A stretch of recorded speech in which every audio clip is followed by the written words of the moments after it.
Kemeriahan Natal hanya menjadi angan-angan umat Kristiani di Gaza, Palestina. Israel yang menyerang dan semakin meningkat serangannya membuat warga Gaza harus hidup dalam ketakutan, bahkan di momen Natal dan Tahun Baru sekalipun. Terbaru, Israel bahkan menyerang sebuah kamp pengungsian di malam Natal. Kita akan melihat langsung kondisi terkini di jalur Gaza, Palestina. Bergabung bersama kami, Fikri Rofiul Haq, relawan Mercy asal Indonesia. Selamat sore waktu Indonesia, Mas Fikri. Selamat siang Mbak Ayu, waktu Gaza. Mas Fikri, di tengah perayaan Natal ini, apakah ada perayaan kecil dan juga sederhana di tengah-tengah berlangsungnya perang antara Israel dan juga Palestina yang mungkin dilakukan oleh keluarga ataupun relawan untuk menghibur umat Kristiani di Gaza? Ya, sebelumnya saya memberitahukan bahwa saat ini di jalur Gaza masih sangat-sangat mencekam. Pembantaian masih terus dilakukan oleh pihak militer Israel sehingga memang di jalur Gaza ini benar-benar kondisi tidak memungkinkan untuk mungkin mereka untuk mengadakan acara-acara tertentu. Dan memang saya ikuti dari media lokal dan juga jurnalis lokal teman-teman kami yang masih ada di jalur Gaza.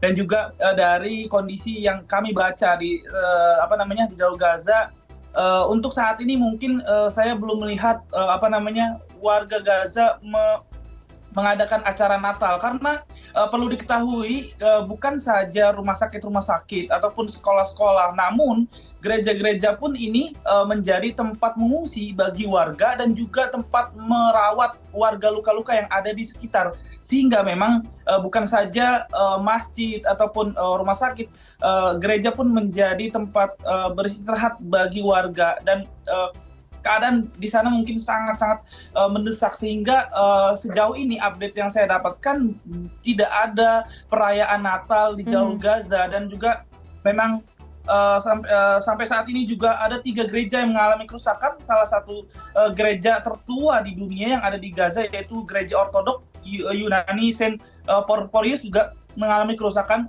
beberapa waktu lalu. Dan sampai saat ini juga teman-teman juga tahu bahwa kemarin bahwa ada 2 wanita yang berjalan ke gereja Ortodok yang ingin menuju ke gereja, ditembak mati 2 wanita oleh sniper Israel. Ini sangat-sangat tragis sekali. Tidak ada terlintas pikiran untuk bisa merayakan Natal karena untuk bertahan hidup pun masih sangat sulit di Gaza ya Mas ya. Dan kami juga mendapatkan informasi bahwa pada malam Natal, Israel melepaskan rudal ke kamp pengungsi di Magazi, di pusat kota Gazanya. Apakah Anda mengetahui kronologisnya dan informasinya ada beberapa titik serangan juga, Mas? Itu di mana saja, Mas? Iya, memang sampai saat ini sekali lagi pemboman masih terus dilakukan oleh pihak militer Israel. Dan yang saya dapatkan informasi dari media lokal pun pemboman acak ke warga sipil, ke perumahan warga sipil ada di kota Nusairat, Al-Maghazi, Dirbalah, Al-Burj, di semua kota itu tersebut yang ada di Gaza Tengah. Dan dalam 1 jamnya saja lebih dari 100 warga meninggal yang ditemukan oleh tim medis, yang hampir semuanya dilarikan ke rumah sakit Syuhada Al-Aqsa atau Martil Al-Aqsa. Dan dari Kementerian Kesehatan juga Palestina, lebih dari 200 yang syahid dan 384 luka-luka dalam 24 jam terakhir. Dan untuk dari Kementerian Kesehatan Palestina juga mencatat lebih dari 20.000 akibatnya dari semua insiden tersebut. Lebih dari 20.424 warga Palestina atau warga jalur Gaza meninggal, dan 8.000 lebih adalah anak-anak dan juga 6.000 lebih adalah wanita. Dan korban luka-luka juga sudah mencapai 54.000 lebih, dan 70% mereka adalah anak-anak. Dan juga juru bicara Kementerian Kesehatan di Gaza, Ashraf Al-Qudra, mengatakan lebih dari 1,5 juta pengungsi, termasuk 900.000 orang, berisiko meninggal karena kondisi kesehatan yang memang saat ini benar-benar sangat krisis. Baik krisis air bersih, krisis makanan, krisis tempat tinggal. Ini menjadi krisis yang dialami oleh masyarakat yang Gaza yang tinggal di masyarakat Palestina yang tinggal di jalur Gaza. Baik, kabarnya juga Mas Fikri bahwa warga dan juga tim penyelamat ini masih berusaha mencari korban selamat di reruntuhan. Apakah Anda mengetahui sudah sejauh mana proses evakuasi saat ini, masih berlangsung atau seperti apa? Iya, dari media lokal yang saya ikutin terus setiap harinya, memang karena kami juga tidak bisa langsung menuju ke tempat lokasi karena memang kondisi sangat sangat sangat masif. Drone juga di tempat kami juga, bahkan bukan saya satu. Kami ketika menjalani bantuan-bantuan masih terus melakukan bantuan-bantuan di dekat kami. Ada 4 drone di atas kami yang mengelilingi di langit-langit, dan bukan hanya drone, tapi pesawat jet tempur masih setiap harinya berlalu lalang di langit-langit, sehingga memang kami tidak bisa menuju ke jalur Gaza Tengah karena memang kami berkegiatan di jalur Gaza bagian selatan. Dan memang dari Kementerian Kesehatan Palestina lebih dari 100 korban meninggal dan ratusan lainnya luka-luka, dan masih banyak puluhan warga ataupun mungkin ratusan yang masih terkubur di bawah puing-puing reruntuhan. Dan memang dari Kementerian Kesehatan juga menyatakan lebih dari 7.000 ya, total dari 7 Oktober sampai saat ini 7.000 sampai 8.000 warga masih di bawah puing-puing reruntuhan yang belum bisa ditemukan oleh tim medis atau tim evakuasi. Mas Fikri, kami mengutip pernyataan dari Dirjen WHO di media sosial X yang menyatakan bahwa warga Gaza saat ini mengalami krisis makanan dan air bersih. Bahkan disebutkan bahwa keluarga yang tidak makan siang dan juga makan malam ini sampai harus menunggu berhari-hari karena tidak ada makanan. Apakah betul kejadian tersebut paling tidak di tempat Anda saat ini di Khan Yunis?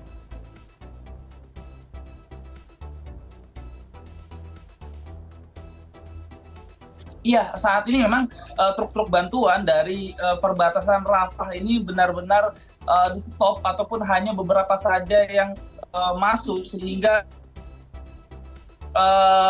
yang saya dapati memang hampir setiap hari truk-truk bantuan, 100 truk bantuan masuk melalui perbatasan Karom Abu Salim, yaitu perbatasan antara Gaza dan juga Israel, sehingga memang bantuan-bantuan ini pun juga masih belum bisa maksimal karena dari pengamat internasional ataupun PBB Gaza ini, masyarakat yang ada di Gaza ini membutuhkan 1.000 truk minimal untuk membantu krisis-krisis yang ada di Gaza, sehingga jumlah truk yang masuk dengan sedikit ini memang masih belum bisa menampung ataupun bisa membenahi krisis-krisis yang ada di Gaza, karena memang saat ini krisis air bersih, krisis pangan, krisis tempat tinggal. Karena perlu kita tahu juga saat ini jalur Gaza juga sudah masuk musim dingin, sehingga beberapa kali sudah turun hujan, sehingga banyak warga yang mendirikan tenda-tenda mengalami kebanjiran sehingga mereka tidak bisa beristirahat. Dan ini yang sangat-sangat tragis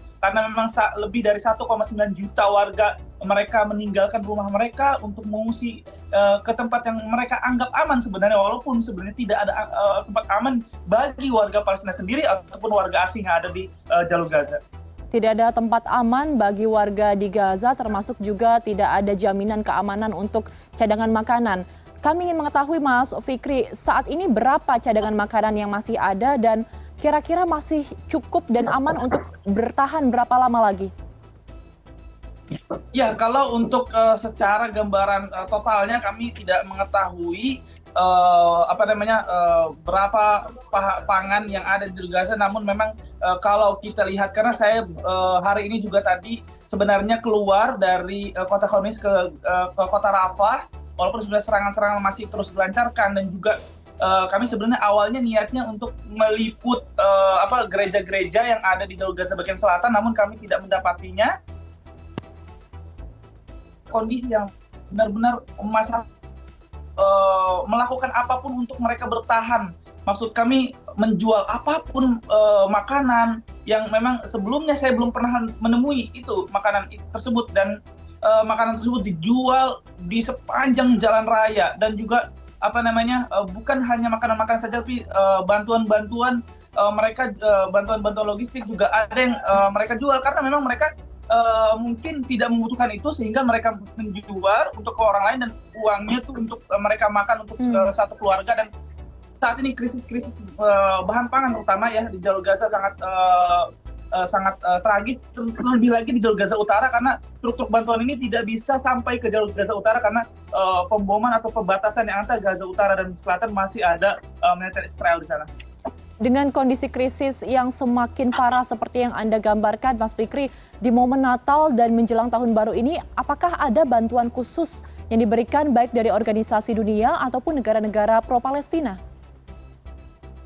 Ya, kalau dari bantuan-bantuan ini kita bisa mengatakan dua sisi. Dari sisi satu dari bantuan-bantuan luar negeri yang masuk, yang masih yang ada di jalur Gaza, yang ada di perbatasan Rafah dan memang masih dibatasi untuk masuk ke jalur Gaza, dan juga memang yang kedua adalah bantuan-bantuan dari NGO-NGO kemanusiaan seperti kami juga, dan banyak juga NGO-NGO yang mungkin mereka membuat program-program. Kalau kami sendiri membuat program makanan siap saji buat 1.200 warga yang ada di 2 sekolahan di dekat Rumah Sakit Eropa, dan dari sekolahan ini juga ada 70 korban luka-luka yang memang korban luka-luka, dan para pengungsi ini hampir rata-rata semuanya dari pengungsi yang ada di Rumah Sakit Indonesia. Dan perlu ketahui, Rumah Sakit Indonesia sampai saat ini masih belum bisa beroperasi.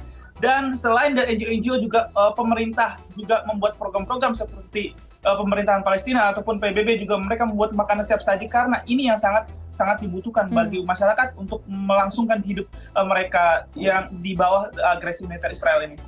Baik, Mas Fikri, kita terus mendoakan kesehatan dan juga keselamatan Anda, seluruh relawan yang ada di Gaza dan juga seluruh warga Palestina. Semoga perang ini cepat usai dan krisis kemanusiaan bisa segera teratasi dan juga tidak terjadi lagi di wilayah manapun di Indonesia, karena kemanusiaan harus di atas segalanya. Terima kasih atas informasi Anda, Fikri Rofiul Haq, relawan Mercy asal Indonesia. Selamat sore waktu Indonesia, Mas. Salam sehat selalu. Salam.